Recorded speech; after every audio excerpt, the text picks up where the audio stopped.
ആരോഗ്യം അമൂല്യം.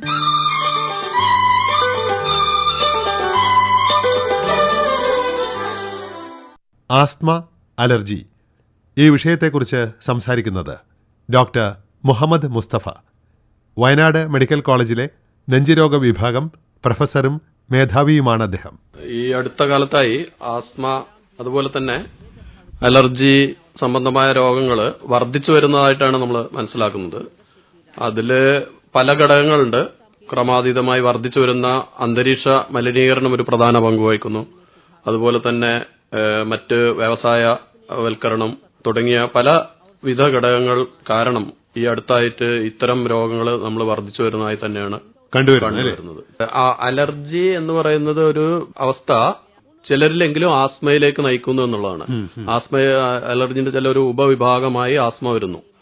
ഇതില്ലാതെയും അലർജി രോഗങ്ങൾ കാണാറുണ്ട്. അലർജി എന്ന് നമ്മൾ സാധാരണ പറയുന്ന സാധാരണ രീതിയിൽ നിരുപദ്രവകാരികളായ ചില വസ്തുക്കളെയോ സാഹചര്യങ്ങളെയോ ഒരു പ്രത്യേക ആളുടെ ശരീരം അല്ലെങ്കിൽ ആ അദ്ദേഹത്തിന്റെ പ്രതിരോധ വ്യവസ്ഥ ഈ സാഹചര്യങ്ങളെ ഒരു അക്രമോത്സുകരായ ഇതായി തിരിച്ചറിയുകയും അവയ്ക്കെതിരെ നമ്മുടെ ശരീരം അമിതാവേശത്തോടെ പ്രതികരിക്കുകയും ചെയ്യുന്ന ഒരു പ്രതിഭാസമാണ് ശരിക്കും അലർജി എന്ന് പറയുന്നത്. അപ്പൊ അതിനാൽ തന്നെ ഒരാൾക്ക് അലർജി വരുന്ന വസ്തു വേറൊരാൾക്ക് അലർജി ഉണ്ടാവണം എന്നില്ല.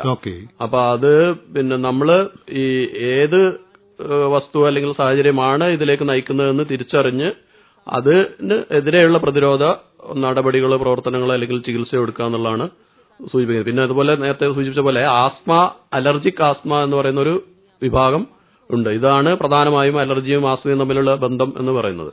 അപ്പൊ അതിലും നമ്മൾ രോഗ ലക്ഷണങ്ങള്, രോഗം ഉണ്ടാകുന്ന സാഹചര്യങ്ങളും തിരിച്ചറിഞ്ഞ് അതിന് ഫലപ്രദമായ ചികിത്സ എടുക്കുക എന്നുള്ളതാണ് ചെയ്യേണ്ടത്. 5 തരത്തിൽ നമുക്ക് തരംതിരിക്കാവുന്നതാണ് അലർജി രോഗങ്ങൾ. ചിലവരില് ഈ തുമ്മല്, വിട്ടുമാറാത്ത തുമ്മല്, മുക്കൊലിപ്പ് ഇങ്ങനെയുള്ളത് മാത്രമായി അലർജിക് റൈനൈറ്റിസ് എന്നാണ് അതിന് പറയാം. അങ്ങനെയുള്ള ഒരു കണ്ടീഷൻ മാത്രമേ ഉണ്ടാവുള്ളൂ. മറ്റ് ചിലരിൽ നമ്മൾ നേരത്തെ പറഞ്ഞ പോലെ അലർജിക് ആസ്മ, ശ്വാസം മുട്ട്, കിതപ്പ്, വലിവ് ഇങ്ങനെയുള്ള ബുദ്ധിമുട്ടാണ് ഉണ്ടാവുക. വേറൊരു തരത്തില് കോണ്ടാക്ട് ഡെർമറ്റൈറ്റിസ് എന്ന് പറയും. ചില വസ്തുക്കളുമായി സമ്പർക്കം ഉണ്ടാകുമ്പോൾ ആ സമ്പർക്കം വരുന്ന തൊലി പുറമേ ഉണ്ടാകുന്ന ചൊറിച്ചില്, തടിപ്പ്, വ്രണമാകുക, അങ്ങനെയുള്ള കോണ്ടാക്ട് ഡെർമറ്റൈറ്റിസ്. വേറൊരെണ്ണം നമ്മൾ ഈ പറഞ്ഞ പോലെ നേരത്തെ നമ്മൾ ഈ തടിപ്പ് മാത്രമേ ഉണ്ടാവുള്ളൂ. അർട്ടിക്കേരിയ എന്നാണ് അതിന് പറയാം, അർട്ടിക്കേരിയ. ഇനി മറ്റൊരു തരത്തിലുള്ളവർക്ക് ചില പ്രത്യേക ഭക്ഷണത്തിനാണ് അലർജി ഉണ്ടാവുക. ഭക്ഷണം കഴിച്ചു കഴിഞ്ഞാലാണ് ഈ ഇങ്ങനെയുള്ള ബുദ്ധിമുട്ടുകൾ. ഉദാഹരണം പറയുകയാണെങ്കിൽ ചില തോടുള്ള മത്സ്യങ്ങൾ, ഞണ്ട്, കടുക്ക, ചെമ്മീൻ പോലെയുള്ള വസ്തുക്കൾ കഴിക്കുമ്പോൾ വേറെ തരം പ്രോട്ടീന്, കോഴിമുട്ടയോ പാലോ അങ്ങനെയുള്ള വസ്തുക്കൾക്ക് അത് ഫുഡ് അലർജി എന്ന ഇതിൽ വരും. മറ്റൊന്ന് ചില മരുന്നുകൾക്ക് വരെ അലർജി വരാം, ഡ്രഗ് അലർജി എന്ന് പറയും. ഇങ്ങനെ പ്രധാനമായി നമ്മൾ 5 വകഭേദങ്ങളാണ് അലർജിയിൽ കണ്ടുവരുന്നത്. അപ്പോൾ അത് ഓരോന്നും അതിൻ്റെതായ കൃത്യമായി തിരിച്ചറിഞ്ഞിട്ടാണ് അതിനുള്ള പ്രതിവിധി ചെയ്യേണ്ടത്. ഇതിന്റെ ഒരു പലർക്കും ഉള്ളൊരു ആശങ്ക, നമുക്ക് ഈ അലർജിക് അവസ്ഥ അല്ലെങ്കിൽ ആസ്മാറ്റിക് ആയിട്ടുള്ള അവസ്ഥ വരുന്ന മനുഷ്യർക്ക് അതിൽ നിന്നൊരു മോചനമില്ലേ എന്നൊരു ആശങ്ക പലർക്കും ഉണ്ട്. അപ്പൊ എന്താണ് ഡോക്ടറുടെ ഒരു ക്ലിനിക്കൽ എക്സ്പീരിയൻസ്?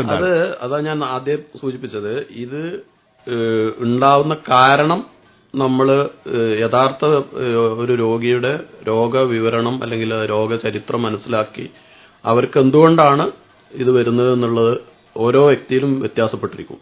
അതുപോലെ തന്നെ രോഗതീവ്രതയും, അല്ലെങ്കിൽ ഉദാഹരണം പറയുകയാണെങ്കിൽ ചിലവരിൽ ഒരു ചെറിയൊരു വിഭാഗത്തിൽ ഇത് പാരമ്പര്യത്തിനൊരു നമ്മൾ ജനിതകമായിട്ടുള്ള ഒരു അടിസ്ഥാനം ഉണ്ട്.